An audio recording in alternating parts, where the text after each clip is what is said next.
জামায়াত ইসলামের প্রতি আমাদের আবেদন থাকবে যে আপার হাউসের যে পিয়ার সেটা লোয়ার হাউসের পিয়ারটা নিয়ে এসে আপনি পুরা জিনিসটাকে হেলো বানিয়ে দিলেন। তো আপনাদের কিছু কিছু ক্ষেত্রে জাতির সামনে মুখে একটা অন্তরে একটা এই ধরনের যে আচার ব্যবহার রয়েছে এটা স্পষ্টত হচ্ছে।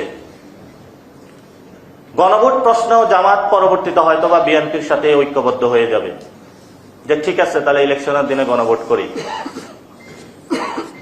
তো এখন বিএনপি গতকাল অনলাইনে জারি করেছে না শব্দ। বিএনপির না শব্দ বলার কোনো ওয়ে নাই, তারা অলরেডি বলে দিয়েছে। তারা বিবাহিত রাজিও হয়েছে, কাবিননামায় সাইনও করেছে। এখন তাদের না বলার কোনো অপশন নাই, তাদের এটা আগে ভেবেচিন্তে করা উচিত ছিল। কিন্তু এই সময়ে আমাদের যে দাবিটা,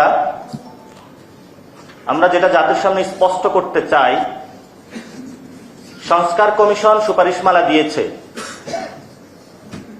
ডক্টর ইউনূসের কোর্টে এখন বল। উনি যেহেতু আন্তর্জাতিক খেলোয়াড়,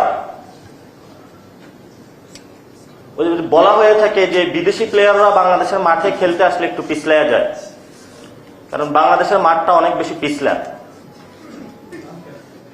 কিন্তু এই পিছলা জায়গায় আরো বেশি তেল মর্দন করে আমাদের সম্মানিত আইন উপদেষ্টা আসিফ নজরুল।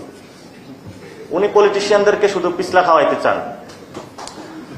তো এই যে ড্রাফটটা হয়েছে, ড্রাফটটা জাতির সামনে উন্মুক্ত করতে হবে, কারণ আসিফ নজরুলের উপর আমাদের সেই আস্থাটা নেই। এই ড্রাফট সুপারিশমালা যখন উনি করবেন, উন্মোচিত না করে উনি সেখানে একটা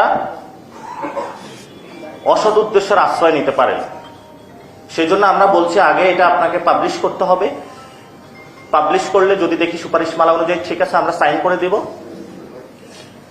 এবং যেহেতু এই কনসেনসাস কমিশনের যে রিপোর্টটা এসেছে, যেহেতু আমরা একটা রিফর্ম অ্যাসেম্বলির দিকে যাচ্ছি, যেহেতু এটার ভিত্তিমূল গণ অভ্যুত্থান, ডক্টর ইউনূসকে অবশ্যই জনসম্মুখে উপস্থিত হতে হবে।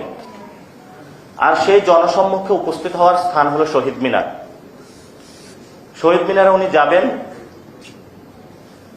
উনি তো একটু আস্তে আস্তে এমনি হাঁটেন, সুন্দরভাবে যাবেন, পুরো বাংলাদেশকে ডাকবেন, আমরাও যাব, সবাই এখানে উপস্থিত হবেন। আপনি সেখানে বসবেন, আদেশ জারি করবেন, আদেশে সাইন করবেন। তবে আমাদের আহ্বান থাকবো রাজনৈতিক দলগুলোকে একটু নিচে রাখবেন, শহীদ এবং আহত ফ্যামিলিদেরকে একটু উপরে রাখবেন।